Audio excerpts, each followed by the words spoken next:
Thanks for joining us, David. And we'll jump straight into it with the Liverpool 4-1 win over Ipswich. It was just nice to have a nice, routine, easy win, wasn't it? Yeah, it's weird, really, because Liverpool obviously been very good this season, but it doesn't feel like there's been too many of those, really, where they've kind of had a handy lead at half-time and you felt like the game's been over. And, a lot of the games, even the ones where it's been relatively comfortable in terms of, their chance creation versus the opposition or whatever, it's always felt like it's gone to the wire. I mean, Lille was a really good example of that, actually, midweek, in terms of, they battered Lille, really, and yet at some point it ends up you 1-1 against 10 men and you have to go and find another goal and then can't find another to completely seal it. So, we've just seen too many of those games, I think, for Liverpool. So it was nice for them, I think, to get a goal in the 11th minute, cruise into an early lead and kind of just... at no point was it really under threat. And I think those games are really handy as well. There are real benefits to that in terms of, can take your foot off the gas a little bit. You can make the early subs, which we did see. So I'm sure Arne Slot would be really pleased with that. But it takes a lot of work to get yourselves in that position. But good to see Liverpool do it, because I think it's really helpful when you've got so many games coming thick and fast at the moment. Yeah, look at us getting spoiled, hey? Asking for easy wins, not just winning difficult every week. I mean, there's not really much more to talk about the game itself, but I did want to pick up on a few individuals from the game. We'll talk about Van Dijk's milestone. We'll talk about Salah back on the score sheet again. But I wanted to start with Cody Gakpo because he certainly wasn't probably in the first choice front three at the start of the season. But he's worked his way into that, 2 goals and assist against Ipswich. And he's really established himself now as a good first team player for Liverpool who can be trusted in the Premier League in the biggest games. Yeah, absolutely. I think he's, been a big part of kind of forcing Luis Diaz into that central position rather than anything, it being a kind of tactical concern or anything like that. I think when Diaz, maybe when you get Jota back fit and you've got another option there, I think Luis Diaz has a bit of a battle on his hands to get back in on that left-hand side, because he was the clear kind of at the start of the season, the clear first choice option there. But I just think you can't ignore what Cody Gakpo's doing at the moment. I mean, I think his work off the ball has really come on, and he's offering as much as Diaz does in that regard. And we saw that in a few pressing situations against Ipswich.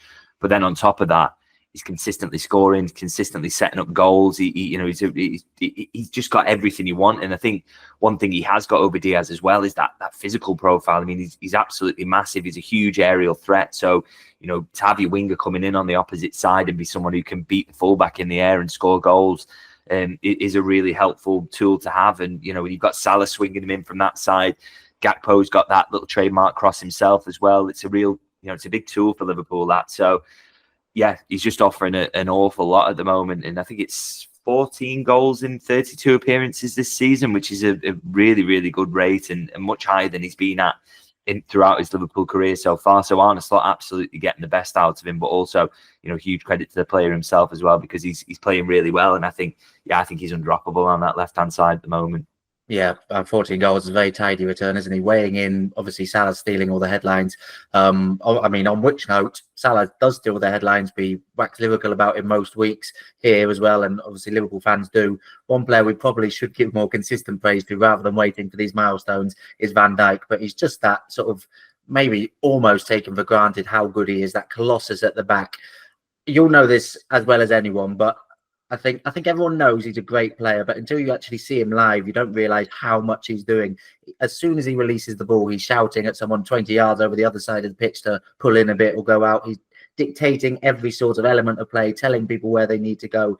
He's just such an important player for Liverpool, and just playing back at his best now. And I don't think anyone can touch him when he's at his best. He's just imperious, isn't he? Yeah, I mean, the biggest compliment I think I can pay him is, and there's very few players I've seen be able to do this, but one who comes to mind, and obviously very different types of players, is Lionel Messi. So his ability to, I've seen him, been fortunate to report on games he's played in a few times and seen him live a few times for that reason. And his ability to influence a game without even being anywhere near the ball, because, defenders and midfielders were always keeping an eye on him. They would, always, we've got to get tight, even if the ball is the complete other side of the pitch, always concerned. So has an ability to completely influence what the game looks like without even doing anything. Virgil van Dijk has got that in a defensive sense. It's crazy how much kind of the opposition focus their attacks down the other side. It's weird because he's so good, but in a lot of games he doesn't actually get the chance to show it because nobody will go near him, because they know if they get into a kind of 50-50 battle with him, there's just not a 30-70 battle. They've not a chance of coming out on top there, because he's that good. So he just kind of has this, I don't know, this aura and this kind of area around him that no one wishes to enter, because they just know it's a pointless task really going up against him. So he's an absolutely incredible footballer. And then the things he does on the ball as well, that pass he's got where you kind of think he's doing a straight one and it cuts out at the last minute and there's a swerve on it and it puts Salah into space, is unbelievable footballer. And it is a shame you don't get to see it more, because no one will go near him, but he's quite clearly the best in the world at the moment. And an absolute joy to get to watch him on a weekly basis. Yeah, I can't remember the exact stat, but there was a stat where it went, how many games did he go without anyone dribbling successfully past him, something like that. It was an absolute mad statistic. And yeah, as you say, it got to the stage where just no one would even try. They'd pass the ball before they got to him. They wouldn't get, even the most ambitious or tricky of wingers wouldn't have even tried to get past Van Dijk.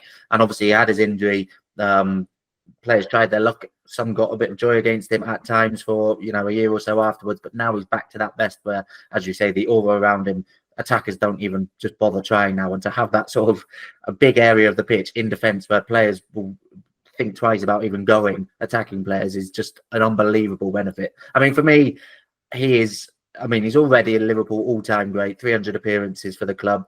For me, he's in Liverpool's all-time 11 next to Hansen, probably at centre-back. And for me, he's in the Premier League all-time 11 as well. Pick your player next to him, Ferdinand or Terry, or maybe company, but probably Ferdinand or Terry for me. But, he's that level, isn't he, in terms of legacy, as well as right now being the best. Yeah, and the thing is as well is that every player from previous eras as well, every single defender from those who were great players in their own right, some true legend would say he's the best ever. And obviously, unfortunately, he doesn't probably have the trophy haul to kind of match that, which is, unfortunately, he came up against that Man City side. It's for players like him who kind of, desperate for Liverpool to win the league and maybe have a crack at the Champions League this season, because he deserves more. He deserves more that would cement his legacy about how good he is. Because he's the greatest defender of this era, and in this era, centre backs are expected to do so much more, and he does it all at elite level. Everything with his feet, passing the ball through the lines, passing the ball out wide, and his ability to kind of dictate where his defence is. That high line that all the sides play now, which is leaving these vast swathes of space in behind. He's so comfortable in doing that.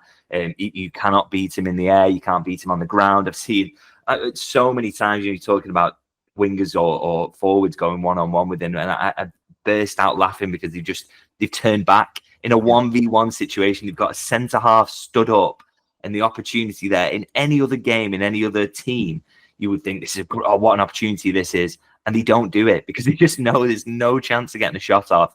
It's just unbelievable, really, the aura he's got. But I think we're talking about arguably the greatest centre half of all time in any league, in anywhere. And I think because of what is demanded of him compared to maybe previous centre halves who've seen true greats, and I think a lot of players from that era or past eras acknowledge that, because they know what they're seeing there is something we've never seen before from a centre back.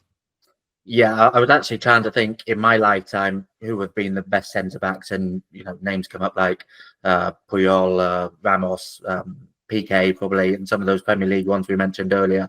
But I'd have Van Dijk by a distance ahead of the majority of them. And then you go back. I mean, I've watched pretty much as much past historic football as I can, and you go back to like Beckenbauer. I've obviously seen a lot more of Van Dijk than I've seen of Beckenbauer, so wouldn't like to make that direct comparison. But if you're talking about Van Dijk in the same sentence as Beckenbauer, that just goes to show the level he's playing at, and just to have someone like that in your team, one of the greatest of all time, as you say, maybe in that conversation for the greatest of all time, just something you can't take for granted. And obviously the contract situation is looming, so you should sign him up. I think he's pretty good.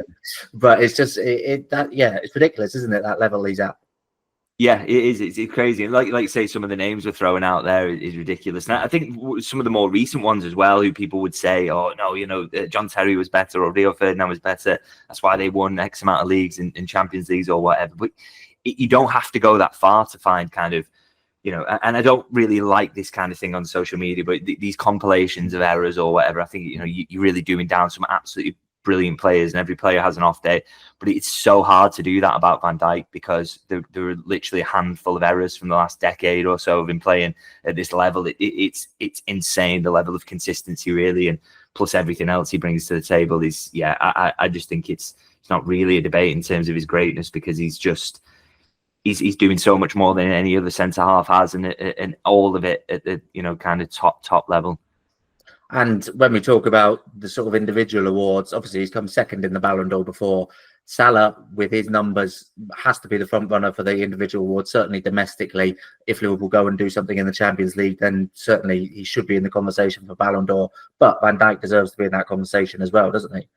Yeah, I think he's got a good chance of being in and around it. I mean, you're only worried from a Liverpool's perspective is those two might kind of split the vote again, which they did last time. And, maybe that will take away from Salah winning it if Van Dijk takes a few votes there. But I think he should certainly figure very, very highly in the rankings for it. And both of them should really. And, if they keep this going, and, a lot of it is based on, you do have to have a trophy at the end of it, I think, to really kind of get up there in the rankings. I think that does tend to have an influence. I know, team outcomes aren't purely based on individuals, and you shouldn't really judge it by that. But, there is an element of kind of, okay, what did you do to get your team over the line? So I do think that will come into it.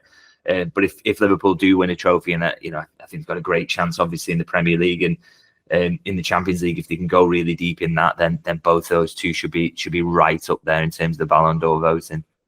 And speaking of Salah, because we haven't for a couple of weeks after his long drought without a goal, got back on the score sheet. 100 Premier League goals at Anfield now, above Thierry Henry. There's obviously been a lot of focus on that tally with Thierry Henry, and he's caught that now. Not too much focus on the fact that he's only 1 goal away now from climbing into the top 6. Frank Lampard's only 1 goal ahead of him. At current rate, he's going to be finishing the season as the 4th highest scorer in Premier League history. That goal was just another reminder of how important he is again, wasn't it?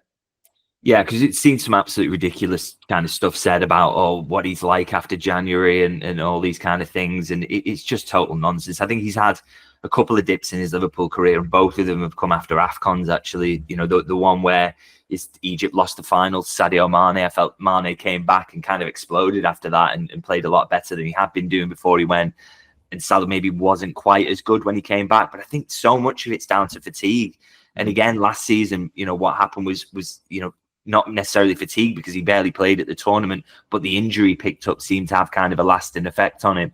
In seasons where he's not done that, the goals have kept coming. So I'm no concerns about him maintaining his form. And he's ended that, as you say, a goal drought for him is 3 games, and he's ended that by getting a couple of goals. And so he's back amongst it. And the finish for the one at the weekend is absolutely outrageous. He's got no space to operate in, great touch to get it out of his feet, and then a brilliant finish to put it into the roof of the net. So, yeah, I think it's a bit disrespectful, some of the stuff that's maybe been said about him recently, but he's absolutely back at it and amongst the goals again. And I think he's going to finish the season very strongly, as he typically has done at Liverpool.